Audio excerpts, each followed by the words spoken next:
Hari ini kita akan mempresentasikan bab 7 dengan judul Data Collection.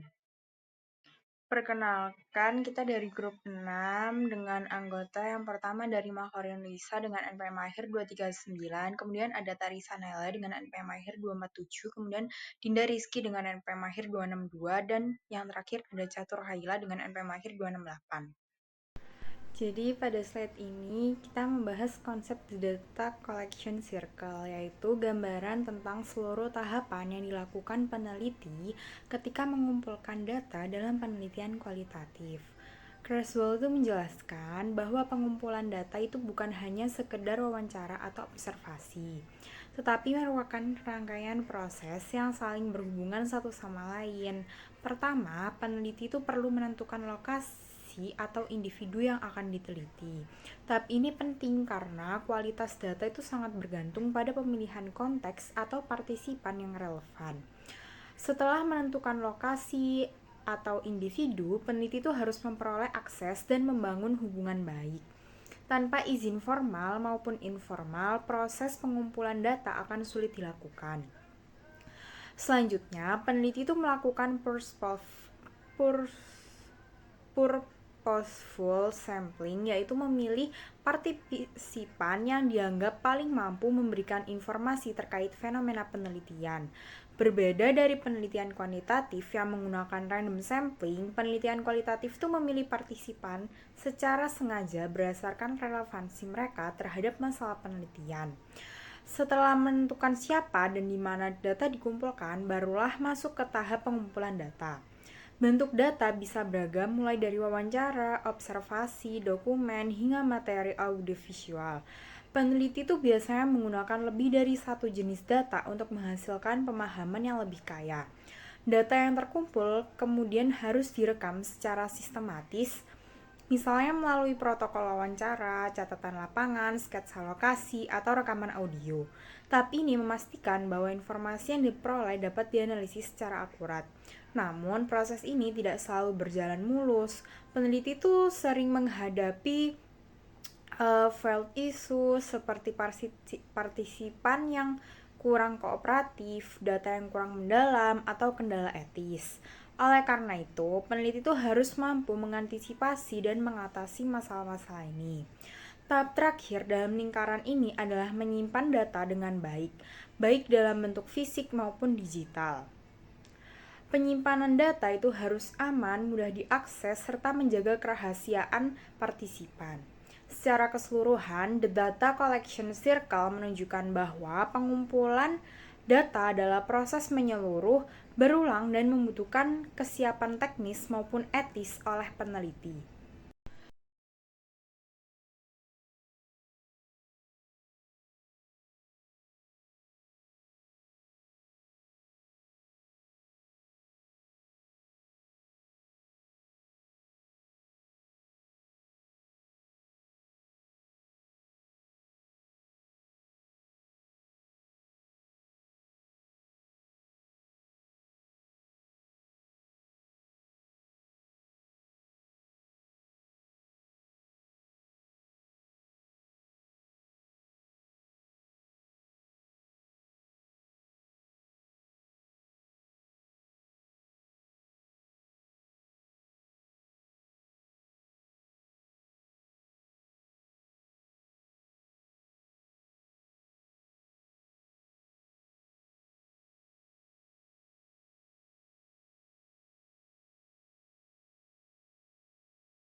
Selanjutnya ada access and report. Ini menuju pada kemampuan peneliti untuk mendapatkan izin mengakses lokasi serta membangun hubungan baik dengan partisipan. Tahap ini sangat penting dalam penelitian kualitatif karena menentukan kualitas dan kelancaran proses pengumpulan data. Langkah pertama untuk memperoleh akses biasanya adalah persetujuan formal, terutama melalui Institutional Review Board atau IRB. Dokumen ini memastikan bahwa penelitian itu tidak membahayakan peserta dan memenuhi standar etika. Peneliti itu harus menjelaskan tujuan penelitian, metode, resiko, manfaat, serta cara menjaga kerahasiaan data. Selain itu, peneliti itu harus memperoleh izin dari pihak terkait di lokasi penelitian seperti pimpinan lembaga, organisasi, atau tokoh masyarakat. Pada studi etnografi atau case study, akses sering dimulai melalui gatekeeper, yaitu individu yang berpengaruh dan dapat membuka jalan menuju partisipan lain. Setelah akses diperoleh, peneliti itu perlu membangun report, yaitu hubungan yang hangat, saling percaya, dan nyaman antara peneliti dan partisipan. Report itu sangat penting karena partisipan akan lebih terbuka dan jujur ketika mereka tuh merasa dihargai dan aman. Raport ini dibangun melalui sikap menghormati, transparansi, tujuan penelitian, menjaga kerahasiaan, serta menunjukkan ketertarikan yang tulus pada pengalaman partisipan. Dalam berbagai pendekatan penelitian, teknik membangun raport dapat berbeda. Misalnya, dalam naratif dan growth theory, peneliti itu harus membuat partisipan merasa nyaman untuk bercerita secara mendalam. Dalam etnografi, peneliti itu perlu adaptif terhadap budaya dan norma kelompok. Peneliti itu juga harus peka terhadap etika, jangan sampai peneliti itu menjadi terlalu dekat hingga tidak lagi objektif, atau membuat partisipan merasa terpaksa. Keseimbangan antara kedekatan dan profesionalisme adalah kunci keberhasilan Access and Rapport. Selanjutnya adalah terkait dengan purposeful sampling, adalah strategi pemilihan partisipan ataupun lokasi penelitian secara sengaja untuk mendapatkan informasi yang paling relevan dan juga mendalam terkait fenomena yang diteliti. Nah, dalam penelitian kualitatif, tujuan utamanya bukanlah generalisasi, melainkan memahami konteks, pengalaman, maupun persepsi partisipan secara menyeluruh. Dengan menggunakan strategi ini, peneliti dapat memilih individu maupun lokasi yang secara langsung dapat memberikan wawasan penting terhadap masalah penelitian.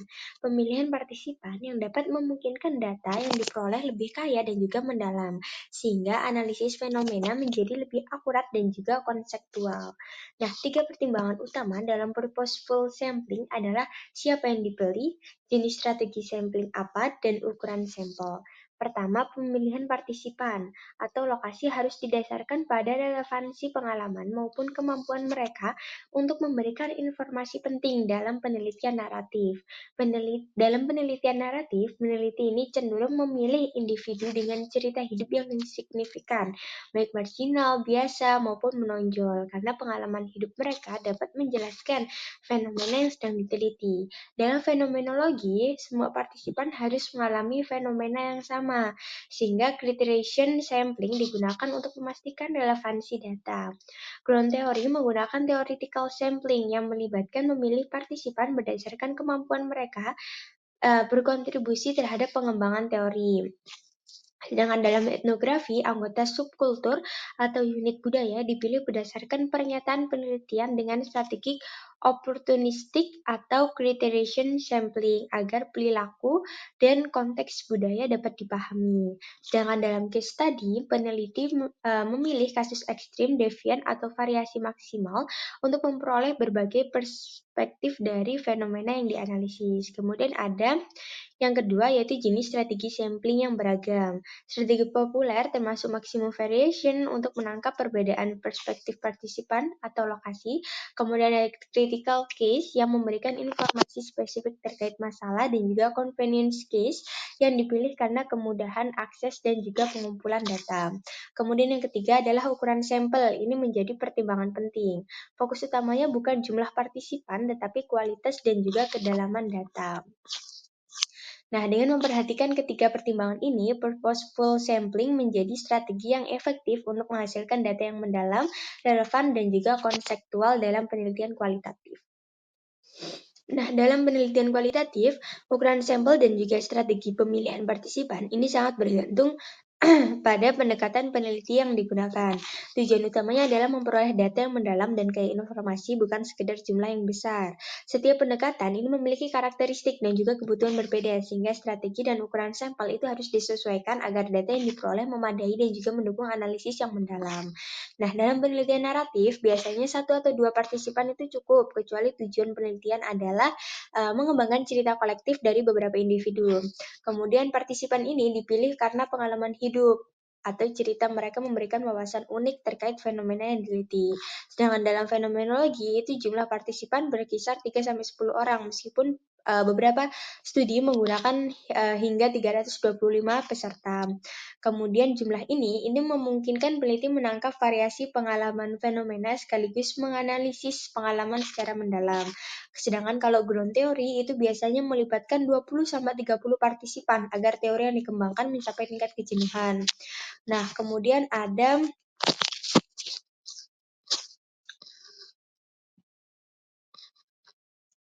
meskipun jumlah partisipan ini bisa banyak, fokus tetap pada pemahaman mendalam terhadap kelompok budaya tertentu. Lalu ada case study, yaitu biasanya melibatkan maksimal 4-5 kasus. Pemilihan kasus menggunakan strategi ekstrim, devian, dan juga variasi maksimal untuk menangkap beragam dari perspektif. Nah, sampling dalam penelitian kualitatif ini bersifat fleksibel dan dapat disesuaikan selama penelitian sesuai dengan perkembangan lapangan. Nah, peneliti juga mempertimbangkan level sampling, apakah di tingkat lokasi, event, atau proses, atau partisipan. Tujuan utama purpose sampling adalah menangkap perspektif beragam dan juga mengumpulkan data yang mendalam dan memahami fenomena secara spesifik. Dan dengan strategi ini, peneliti kualitatif dapat menghasilkan wawasan yang detail, konseptual, dan juga bermakna sesuai dengan pertanyaan penelitian. Nah, kemudian pengumpulan data itu merupakan tahap penting karena data yang kaya dan juga konseptual menjadi dasar analisis mendalam terhadap fenomena yang diteliti. Nah, bila data kualitatif terus berkembang, termasuk data online dan juga digital yang membawa peluang sekaligus tantangan.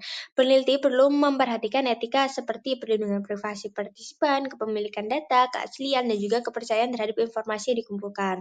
Selain itu, partisipan harus memiliki keterampilan teknis tertentu, akses internet, serta kemampuan membaca dan juga menulis. Sementara peneliti harus menyesuaikan keterampilan observasi, wawancara, dan juga interpretasi teks secara online. Nah, setiap pendekatan ini, penelitian kualitatif memiliki preferensi bentuk data dan juga meski tidak bersifat kaku, dalam penelitian naratif, data diperoleh melalui perekaman cerita spontan, wawancara untuk menggali cerita, atau permintaan cerita melalui media daring, sumber data tambahan meliputi autobiografi, dan lain-lain. Nah, hal ini memungkinkan peneliti menangkap pengalaman hidup individu.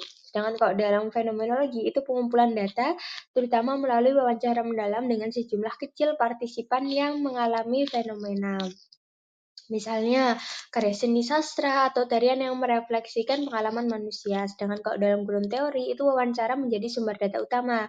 Sering didukung oleh observasi partisipan, jurnal peneliti, catatan memo, jurnal partisipan, dan juga diskusi kelompok fokus. Sedangkan kalau dalam etnografi, itu pengumpulan data mencakup observasi, wawancara, dokumen, artefak, dan juga terkadang survei ataupun tes kuantitatif. Nah, dalam case study, peneliti menggabungkan berbagai sumber data, dokumen arsip, wawancara, observasi langsung, partisipan, dan juga artefak fisik. Nah, intinya, wawancara dan observasi ini menjadi bentuk data paling sentral di hampir semua pendekatan. Peneliti juga dianjurkan untuk menggunakan metode inovatif seperti visual etnografi, foto elicitation, atau arsip digital untuk memperkaya pemahaman fenomena. Oke, yang pertama kita akan membahas tentang interviewing dalam penelitian kualitatif. Nah, wawancara di sini itu bukan sekedar bertanya, tetapi proses bertahap yang sistematis. Nah, menurut Feldenbrink dan Brinkman tahun 2009, wawancara itu memiliki 7 tahap, mulai dari menentukan tema penelitian, merancang studi, mengumpulkan data lewat wawancara, mentranskripkan, menganalisis, memvalidasi, dan juga menuliskan laporan. Sedangkan menurut Rubin dan juga Rubin pada tahun 2012, interviewing itu memiliki pendekatan yang mirip tetapi lebih fleksibel. Artinya urutan tahapnya tuh bisa berubah sesuai dengan situasi di lapangan. Nah, tapi Creswell sendiri itu lebih fokus pada tahap pengumpulan data dan di tahap ini beliau tuh menyusun langkah-langkah wawancara, yaitu yang pertama menentukan pertanyaan penelitian yang sifatnya terbuka dan juga berfokus pada fenomena utama. Kemudian yang kedua, memilih partisipan yang tepat menggunakan purposeful sampling. Yang ketiga, menentukan jenis wawancara yang paling efektif, apakah one-on-one, telepon interview, atau focus group. Kemudian yang keempat, menyiapkan alat rekam yang memadai seperti lapel mic atau mikrofon yang peka terhadap akustik ruangan. Nah, Creswell juga menekankan bahwa karakter partisipan itu sangat mempengaruhi kualitas data. Untuk peserta yang pemalu atau tidak banyak bicara, itu biasanya memberikan data yang lebih terbatas. Sementara fokus grup itu cocok ketika peserta saling mengenal dan juga waktunya terbatas. Nah, selanjutnya kita masuk ke prosedur interview atau prosedur wawancara dan penggunaan interview protokol. Nah, di dalam figur 7.4 itu memperlihatkan contoh lembar protokol wawancara yang digunakan peneliti saat mengumpulkan data. Nah, isi dari protokol tersebut bisa kita jelaskan sebagai berikut. Yang pertama ada bagian header. Nah, bagian paling atas itu berisi informasi penting seperti judul penelitian, nama penelitian, tanggal dan lokasi penelitian, dan juga keterangan tentang kerahasiaan data. Nah, di header ini itu membantu para peneliti untuk mengingat konteks wawancara dan juga memberikan informasi kepada peserta tentang tujuan dari wawancara. Kemudian yang kedua ada daftar pertanyaan. Nah, di bagian tengah itu terdapat 5 sampai 7 pertanyaan terbuka. Setiap pertanyaan itu memiliki ruang kosong yang lebar untuk mencatat jawaban. Nah, ruangan ini itu penting karena peserta memiliki jawaban tidak berurutan. Kemudian peneliti harus siap mencatat apapun yang muncul. Dan yang ketiga, catatan manual itu menjadi cadangan bila audio recorder itu gagal. Kemudian yang ketiga ada bagian pembuka dan juga penutup. Nah, bagian awal itu berisi pertanyaan pembuka agar peserta itu merasa nyaman. Dan di bagian akhir sesi itu berisi ucapan terima kasih dan juga pertanyaan who should I talk to next untuk menentukan narasumber berikutnya. Kemudian ada prosedur wawancara lainnya. Selain protokol, Creswell juga menekankan untuk melakukan pilot test untuk menguji instrumen. Kemudian memilih lokasi yang tenang, memastikan perangkat untuk merekam itu bekerja dengan baik, melakukan informed consent, dan juga menjadi pendengar yang baik selama wawancara berlangsung. Nah, semua ini dilakukan untuk memastikan bahwa wawancara berjalan efektif dan data yang dihasilkan itu berkualitas. Lanjut, kita masuk ke observasi, yaitu mencatat fenomena di lapangan menggunakan panca indera. Nah, Creswell sendiri membagi peran observer itu menjadi 4. Yang pertama ada complete participant, yaitu peneliti yang terlibat penuh. Kemudian partisipan as observer atau peneliti terlibat tetapi tetap mencatat. Kemudian observer as participant atau peneliti sebagai outsider. Kemudian yang keempat, complete observer atau peneliti tidak terlihat oleh para partisipan. Nah, Creswell juga menyusun langkah-langkah observasi, yaitu memilih site, menentukan apa dan siapa yang diamati, menentukan peran, membuat protokol, membuat observasi secara pasif, dan juga menulis full field notes setelah selesai. Nah, semua ini itu divisualisasikan dalam figur 7.5, yaitu Sample Observation Protocol. Nah, di header-nya itu ada late of activity 90 menit, yaitu menunjukkan durasi kegiatan yang diamati. Kemudian ada kolom descriptive notes atau catatan fakta lapangan. Nah, di baris pertama ada general, yaitu tujuan observasi, yaitu memahami pengalaman mahasiswa ketika belajar riset kualitatif. Kemudian di baris kedua ada Pengingat bahwa ada sketsa layout ruangan yang menjelaskan kondisi fisik kelas. Kemudian di baris ketiga ada catatan mengenai penggunaan overhead protokol dan kekhawatiran bahwa peserta di belakang mungkin tidak bisa membaca materinya. Kemudian di baris yang keempat ada uh, approximately 5:17 p.m. yaitu catatan waktu dan juga kronologi peristiwa secara faktual. Dari casual masuk, memperkenalkan Walcott, mahasiswa tampak lega, itu semua dicatat di situ. Kemudian di kolom yang sebelah kanan ada kolom reflective notes atau interpretasi penelitian. Yang pertama itu ada penelitian menafsirkan bahwa masalah teknis bisa mengganggu kelas. Kemudian di baris yang kedua atau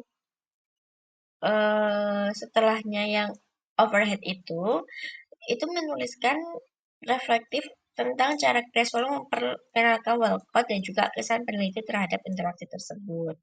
Kemudian yang di baris terakhir, itu ada interpretasi bahwa keterlambatan membuat mahasiswa cemas meskipun tidak ada yang mengatakan secara eksplisit. Oke, selanjutnya ada recording procedure. Nah, recording adalah proses mencatat atau logging data untuk memastikan data tetap akurat dan juga lengkap. Nah, dalam penelitian kualitatif sendiri, recording itu dilakukan dalam berbagai bentuk. Ada yang field notes, interview write-up, audio recording, sketch atau peta lokasi, foto atau dokumen visual, jotting atau catatan cepat, dan juga daily log. Nah, semua teknik pencatatan ini itu membuat data lebih mudah untuk ditinjau, lebih siap dianalisis, dan juga lebih kredibel. Nah, protokol wawancara pada figur 4 dan juga protokol observasi pada figur 7.5 sebenarnya itu merupakan bagian penting dari proses recording ini. Karena keduanya itu memberikan struktur agar peneliti tidak kehilangan informasi penting. Materi berikutnya terkait masalah lapangan. Nah, jadi di bagian ini itu menjelaskan bahwa dalam penelitian kualitatif, peneliti itu tidak hanya menghadapi tantangan teknis, tetapi juga tantangan sosial dan etika di lapangan. Yang pertama terkait akses ke organisasi, yang menjadi langkah awal yang sulit karena peneliti itu harus mendapatkan izin yang resmi. Kemudian harus membangun kepercayaan dengan si partisipan dan harus tetap objektif meskipun terlibat langsung di lingkungan penelitian. Kemudian yang kedua, observasi itu menuntut peneliti untuk mampu menyeimbangkan peran antara sebagai pengamat dan juga sebagai partisipan agar data yang diperoleh itu tetap alami namun dapat tetap akurat. Kemudian yang ketiga, wawancara itu seringkali memerlukan kemampuan komunikasi yang baik untuk menghadapi situasi yang tidak terduga dan juga menjaga hubungan yang setara antara penelitian dan juga responden. Kemudian yang keempat, terkait dokumen dan materi audiovisual, itu juga menimbulkan kendala yang tersendiri seperti sulitnya mendapatkan izin penggunaan data, kemudian lokasi arsip yang jauh, atau mungkin terkait kendala teknis seperti kualitas rekaman.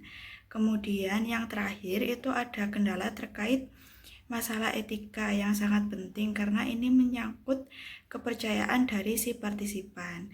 Jadi peneliti itu harus memastikan kerahasiaan, kemudian memperoleh izin yang sadar, dan juga harus berhati-hati dalam mengelola informasi sensitif dari si partisipan itu tadi.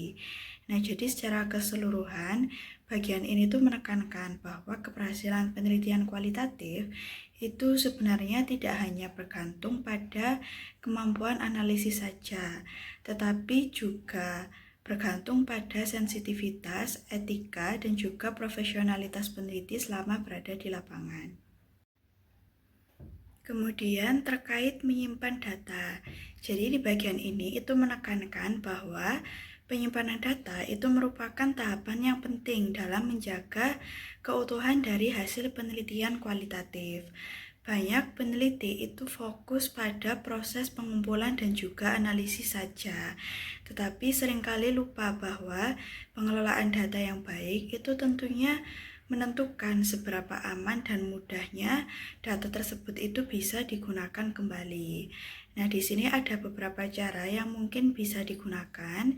Yang pertama, salinan cadangan itu perlu dibuat untuk menghindari kehilangan data akibat kerusakan dari perangkat atau akibat kesalahan teknis yang tidak terduga. Kemudian yang kedua, perekam atau kaset yang berkualitas tinggi itu bisa memastikan bahwa hasil wawancara itu akan terdengar jelas, sehingga tentunya proses ini itu akan mempermudah proses transkripsi. Kemudian yang ketiga, daftar induk data itu akan membantu peneliti mengatur berbagai jenis informasi yang dikumpulkan agar mudah dilacak. Kemudian yang keempat, perlindungan anonimitas peserta itu sangat penting agar identitas si partisipan itu tetap rahasia dan etika penelitian itu terjaga.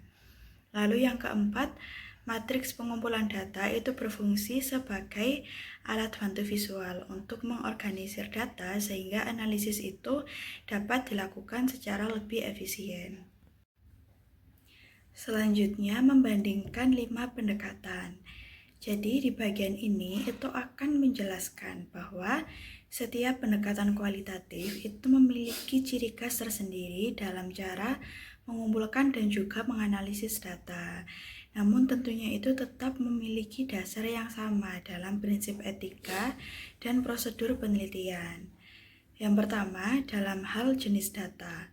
Pendekatan seperti studi kasus dan juga naratif itu biasanya menggunakan banyak sumber data agar hasilnya itu lebih mendalam. Nah, sementara kalau fenomenologi dan juga grounded theory itu biasanya lebih menekankan wawancara untuk menggali pengalaman dari si partisipan. Sementara etnografi itu berbeda karena fokus utamanya itu adalah observasi dari partisipan, yang mana ini tuh dilakukan dalam jangka waktu yang panjang. Kemudian yang kedua, dari sisi unit analisis, ada perbedaan fokus. Kalau naratif, fenomenologi, dan grounded theory itu meneliti individu, sedangkan studi kasus itu meneliti kelompok atau organisasi. Nah, sementara etnografi itu biasanya meneliti budaya atau subkultur secara luas. Kemudian yang ketiga, untuk isu lapangan. Etnografi itu paling sering membahas tantangan di lapangan karena keterlibatan peneliti yang mendalam dengan masyarakat yang diteliti. Kemudian yang keempat, dari segi tingkat keterlibatan. Wawancara itu dianggap paling tidak mengganggu, sedangkan etnografi dan juga studi kasus itu biasanya menuntut keterlibatan langsung yang lebih intens. Nah, meskipun berbeda, semua pendekatan ini itu memiliki kesamaan yang penting, yaitu memerlukan persetujuan secara etis, kemudian memanfaatkan wawancara dan observasi itu sebagai teknik utama yang digunakan, dan juga menggunakan format atau protokol yang sebenarnya itu mirip, serta membutuhkan sistem penyimpanan data yang rapi dan juga aman. Baik, demikian materi yang bisa dipaparkan oleh kelompok kami. Apabila ada kurang lebihnya, kami mohon maaf. Wassalamualaikum warahmatullahi wabarakatuh.